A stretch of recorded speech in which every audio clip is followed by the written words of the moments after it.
Hello, everybody out there in listener land. Oliver G here from the Eiffel Tower, another episode from Paris. I'll get straight into it. Did you know that this summer they announced some very exciting news if you're a Paris fan, specifically if you're an architecture fan? Hector Guimard, or Hector Guimard, the French architect who really was the darling of the Art Nouveau movement, his work is going to be on display in a museum in the 16th arrondissement. But it gets better than that.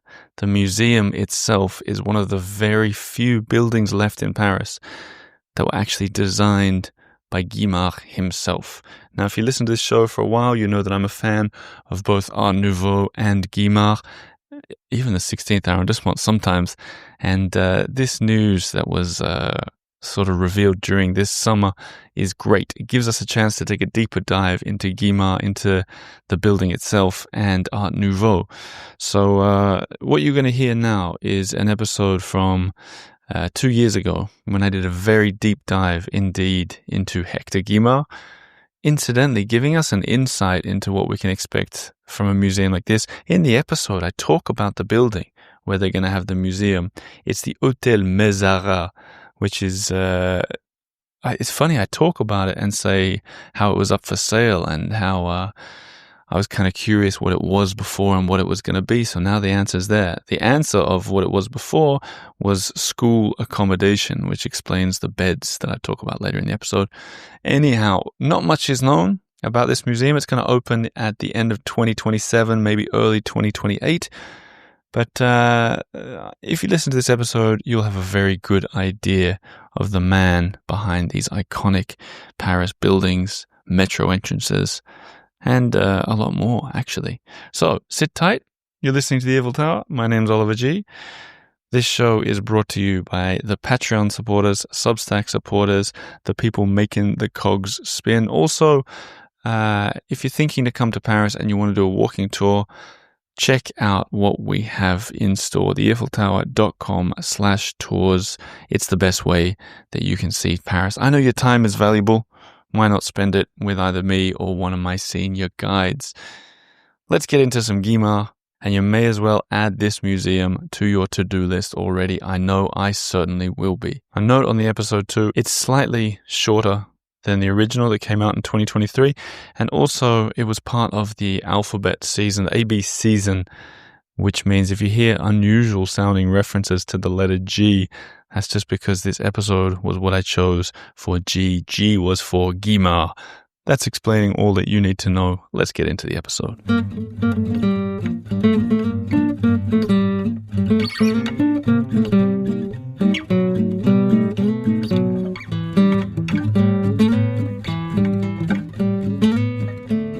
I think we need to get into what this episode is about first. It's always hard to do an episode about someone who's died, because who do you interview? In the end, I went for several guests for this show, and I've split it up into 4 sections. So what we're going to do, first section, what is Art Nouveau? I remember when I was first getting into this kind of world, I had no idea, and I found it really difficult to grasp, so I'm going to spell it out for you. 2, who was Guimard, and why was his work so important? 3, where you can find his work in Paris. And then fourthly, what is his legacy in Paris and around the world? And before even that, I think we should touch on something. In French, you call this guy Hector Guimard. In English, Hector Guimard. I might call him a mix of everything, but in French, Hector Guimard.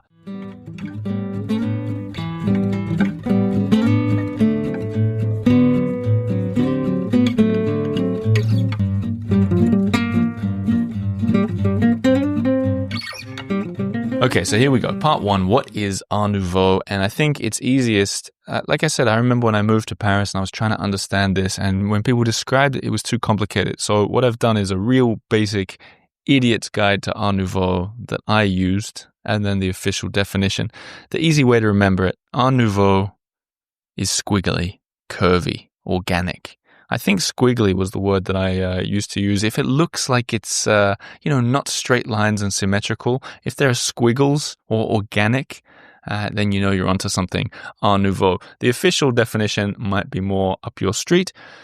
Art Nouveau, in brackets here, new art in English, is a style of art and architecture often inspired by natural forms such as the sinuous curves of plants and flowers, full of movement, asymmetry, whiplash lines, and the use of modern materials, particularly iron, glass, ceramics, and concrete, to create unusual forms. It was popular between 1890 and 1910 during the Belle Époque period. A lot of Guimard's buildings and his metro stations have become classics of the Art Nouveau movement, although a lot of them were torn down when it went out of fashion. I think we can really leave it at that for all of part one. You know what Art Nouveau is. You know when it was. When you're looking for buildings in Paris and you think you found one and you're not sure, they often have the date of the building on the facade written. So if it's between that 1890 and 1910, or around that, there are some that are a little bit later, you know you're onto the right thing. I should add, I don't think I've said it at all, I'm a big fan of Guimard. I've mentioned him on the show a couple of times. I love some of the buildings that he's got, which we'll talk about in a second. And it was a big reason why I wanted to do G is for Guimard, because there were an awful lot of possibilities for the letter G. A lot of the members were discussing what it could be. And I was reading them. I was like, wow, there's some good ideas in there. But no, today is Guimard. And let's talk about who he was.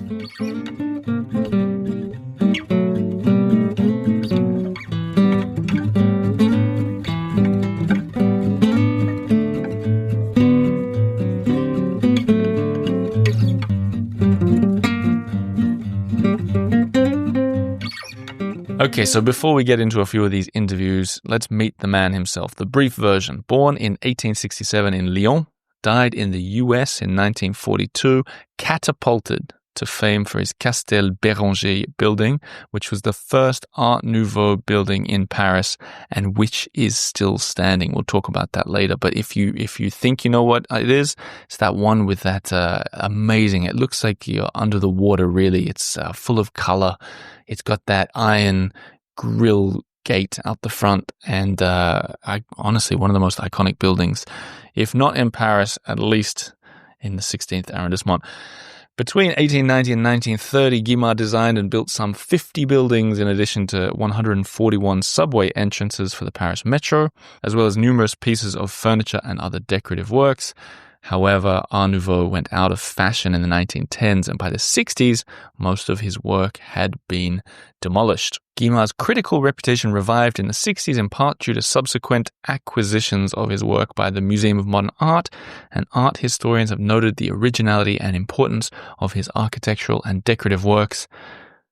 He was also a disciple of Viollet-le-Duc. So there's one for you guys who are long-time listeners to the show. He was a disciple of the same man who reinvented Carcassonne, who reinvented the Notre Dame Cathedral. And unfortunately, this isn't an episode about Viollet-le-Duc, so I'm not going to talk any more about him. But now on to some interviews. Why was Hector Guimard so important? And when it comes to these kind of questions, I like to turn to one of my favorite tour guides in the world, Boris Petrovich from Paris in person. He does an Art Nouveau tour, especially in that sort of 7th arrondissement area, in which he helps people to learn more about the history and symbolism of Art Nouveau in Paris. And I asked him, why was Guimard so important to the Paris landscape?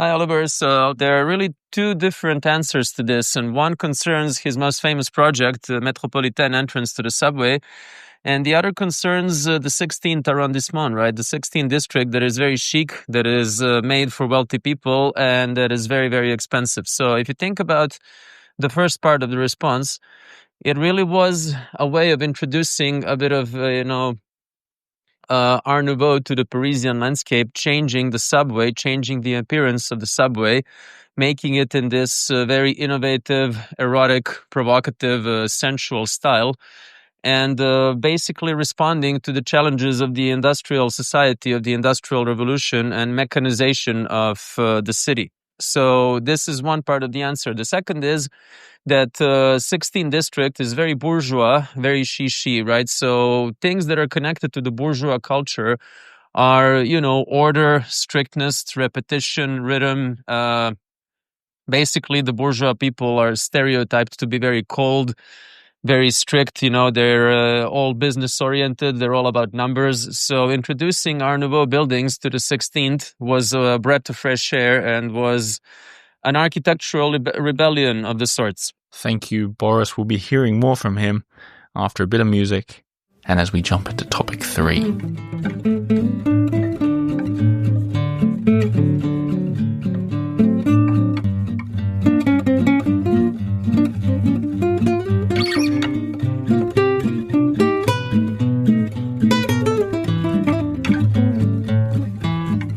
So, part 3, where can you find Guimard's work in Paris? This is kind of the most relevant if you're looking for a bit of a treasure hunt in the city. There are a handful of his buildings. Almost all of them are in the 16th arrondissement. When I did the episode where I was going around Paris, one in each arrondissement, I focused a little bit on some of his buildings in the 16th.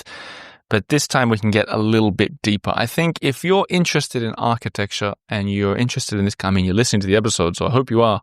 I think you can at least make half a day of your next trip to Paris to go and explore all of his buildings that are left. There are maybe 5 to 10 of them out there of varying degrees of excellence.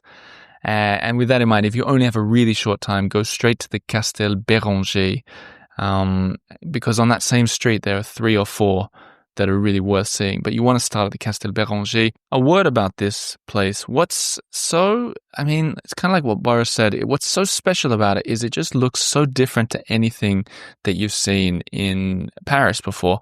The colors of it, sort of turquoisey blues. There's this real, I think when he built it, it was based a lot on what he'd seen in small seaside villas. So there are animal shapes. It's quite hard to describe. They're very tastefully done, but like the shapes of, for example, seahorses on the decorative ornaments on the wall, or the balcony details. Like I said at the start, curvy or squiggly. There's shapes that look like seaweed or vines. It's like an underwater grotto.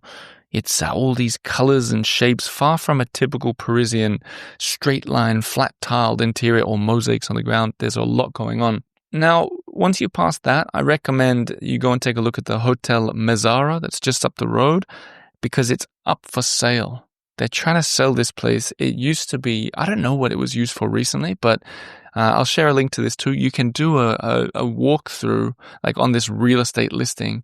They don't even say how much it's on the market for, because this is enormous, like 3 or 4 stories high. It probably used to be a school, or I don't know, maybe there were nuns there or something, because there are a lot of beds, there are a lot of sinks. It feels like maybe it was caring for sick people, but there's such possibility there. And I tried to, it's August in Paris, so I was doomed from the beginning, but I tried to get in there to take everyone around on a video, and look, no chance. They just said call back after August is finished, but it's something worth seeing for everybody, even if you just click through these big, curvy, ornate, organic windows that look out onto the back garden. All the little details that Guimard was so famous for, it's all there. People love this stuff so much that there's even this society that I think it seems to me is semi-secret. It's called the Cercle Guimard. And they have events, they go around, they share maps, they collect pictures of everything. I tried to contact them too, couldn't get in contact with them. They didn't respond to me, which makes me feel like they are really a secret society. But I think every now and again they have events in that Hotel Mezzara, so keep an eye on them as well. Now, back to you guys. If you refuse to head out to the 16th arrondissement, that's fair enough, because it is on the other side of town from where a lot of the action is. But you still have places to fall back on if you want to find Guimard himself, or at least the work of him.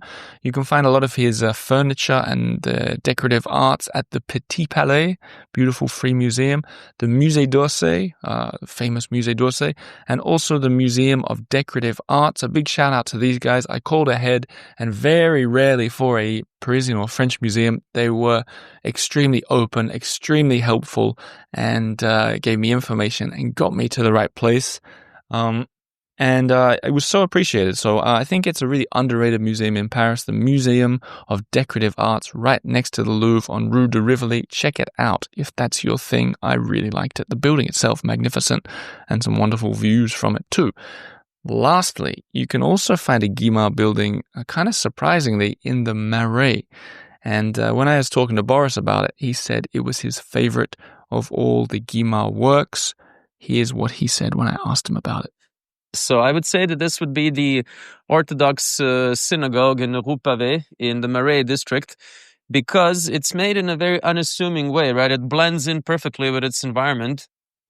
It's very sensual. It's very floral, very symmetrical, which is not really usual for Art Nouveau. But, it's also at the same time a synagogue. So you have this beautiful architectural jewel, but then when you enter it, you see that it really is a functioning synagogue that is divided in two sections, that are protected by curtains. So you have the male section and the female section.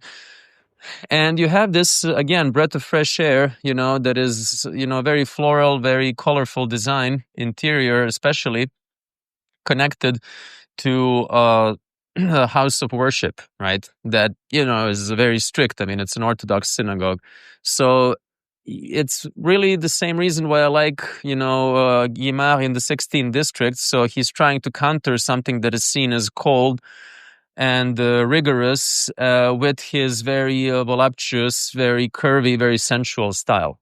Lastly, you can find all of his metro stations. Well, not all. You can find a lot of his metro stations around Paris. These metro stations, we touched on them a little bit, and I don't know, they're fascinating. I think if you want to find one beautiful one that's kind of central, go to Place des Abbesses, Guimard's Abbess, as Pres Maxson would probably call it. Right there by the I Love You wall is a really stunning example of one of the metro entrances. It used to be down at the Hotel de Ville, but they moved a lot of these around. So that's not one of the big original ones in its original place. The only one where you can find a classic, amazing one is the Porte Dauphine, right at the edge of town in the 16th at the end of Avenue Foch. And that is really, it's really in the middle of nowhere in terms of where you're likely to be in Paris. But if you're going to make one pilgrimage for Guimard, make it to that one. Otherwise, an awful lot of the metro stations still have some kind of Guimard there. There's a really good one by Parc Monceau, which I'll talk about again in a second. But I realize there might be some people listening who have kind of no idea about these metro entrances. So I've done a bit of research. They weren't, as with anything ever in Paris, same with the Eiffel Tower, same with the Montparnasse Tower, same with everything whenever they're changing. People loved it and hated it. Salvador Dali had a great quote. He loved them. He said the metro entrances, he called them those divine entrances to the metro, by grace of which one can descend into the region of the subconscious of the living and monarchical aesthetic of tomorrow. How about that for a quote? Other people were much more hostile towards it, especially the big ones that kind of look like animals, like dragonflies with the big red eyes hanging over the top. People criticize them. There was one article in a French newspaper called Le Temps. The journalist there criticized. He said that green is too German. The lettering is un-French. And he said the lettering would be confusing to little children who are trying to learn their letters and stupefying to foreigners. Incidentally, the same lettering that became iconic and has been a typeface that Guimard invented and has been reused all over the world for lots of different things. Le Figaro, the newspaper, they didn't like the frog eye lamps at the Opera. They said it didn't harmonize with the Palais Garnier, the famous opera house, and they were removed. So I kind of thought that was interesting, and I like the quote from Guimard himself. He seems like he was a kind of fun guy at the end. He said, He said, should we harmonize the station at Père Lachaise with the cemetery by constructing an entrance in the form of a tomb? Should we have a dancer with her leg raised in front of the station at Blanche to harmonize with the Moulin Rouge? I like this whole, it's kind of like they're having rap battles through the newspapers 120 years ago. But, people didn't like it. Typical Paris. And luckily for us, a lot of them have remained. Now, there's a really cool, I did a video walk with Boris from Paris in person years ago, where we went through the Parc Monceau, and at his request, we ended at one of these really ornate stations. Given that Boris has such a way with words, I asked him what he liked about the metro. Have a listen. I think I can basically repeat what we already said about it. It's the fact that it's very organic, that it's a blend between the industrial aspect of Art Nouveau and the organic aspect of Art Nouveau, that it brings together these polar opposites, right? So it's very sensual, but also, it's using industrial materials. it's spread around the city. It has to do with the subway, the most industrial of all things, an underground train. So it's dealing with something that people find scary, but in a very organic, sensual manner. So it brings together, Eros and Thanatos, right? This whole idea that machines will end up devouring our soul, that machines will replace everything that is organic, that they will cancel and then replace our humanity. And he connects it to this really beautiful, organic, natural design of the subway. So yeah, to me, this is really, I hesitated when you asked me what's my favorite, Guimard piece. I mean, I hesitated to say the subway because I really love the subway. I think it's a masterpiece. His Metropolitan entrance really is, it really deserves all the praise it has.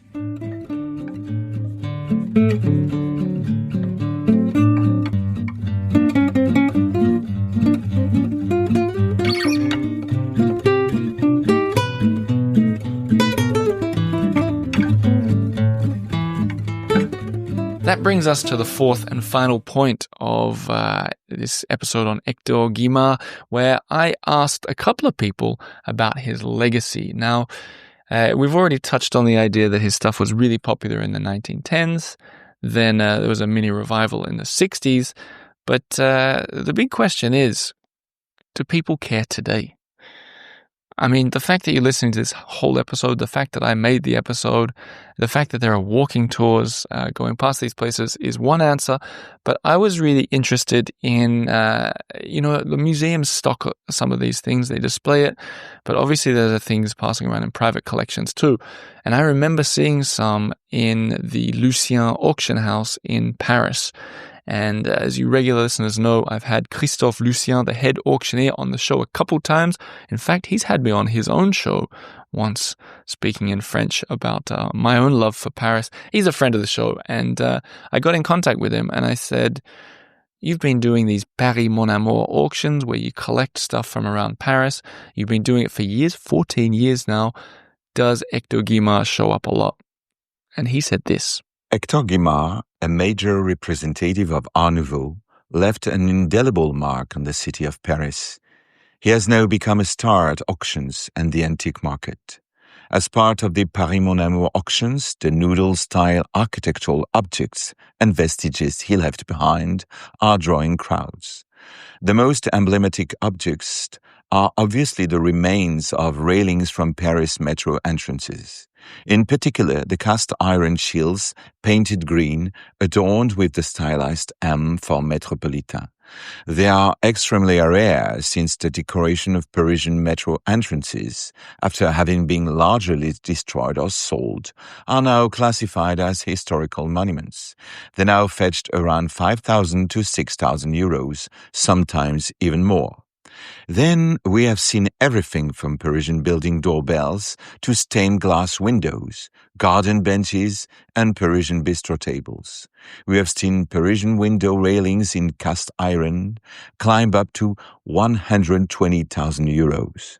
Thank you, Christophe Lucien. Great answer. As usual, he sent me a text with a lot of the other stuff they sell and how much they sold it for. And I'll just give you a glimpse into this.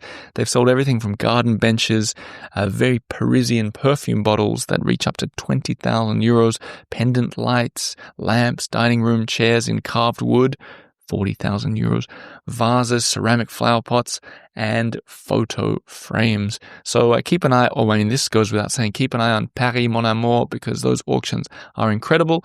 And I don't know, if you got 120,000 euros lying around, you could buy yourself a window railing in cast iron.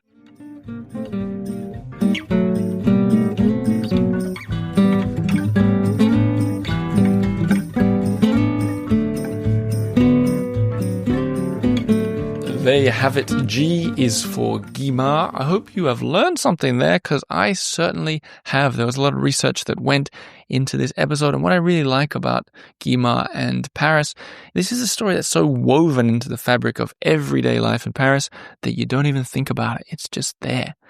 So I'll finish on a fun fact. If you have no plans of getting to Paris anytime soon, or Chicago for that matter, but you want some Guimard in your life, here's a list of where you can find versions of his metro entrances, but around the world. Firstly, there's a genuine one at Square Victoria on the Montreal Metro in Canada, in Mexico City at Bellas Artes station. I don't know if my pronunciation's right. I'm having a go. In Lisbon at the Picoas, Picoas station. In Moscow at the Kievskaya station in Moscow. In Washington, D.C. at the National Gallery of Art. They have a metro entrance in their sculpture garden, and there's another one in the Museum of Modern Art in New York. Lastly, the Dali Theatre Museum in Figueres in Spain has some light stalks from a metro entrance on their patio. That is plenty to keep you going. And speaking of keeping you going, this show, The Eiffel Tower, is kept going by Patreon supporters. So this week, I'll be taking them all on a live video walk of the Guimard buildings of the 16th arrondissement. As I said last time I did something similar, we ended up inside the Castel Béranger. Who knows? Maybe it will happen again. If you like this show and you want to see it thrive, patreon.com/The Eiffel Tower, where I will welcome you with open arms. This has been the Eiffel Tower podcast. My name is Oliver G. Thank you for listening and have a lovely week.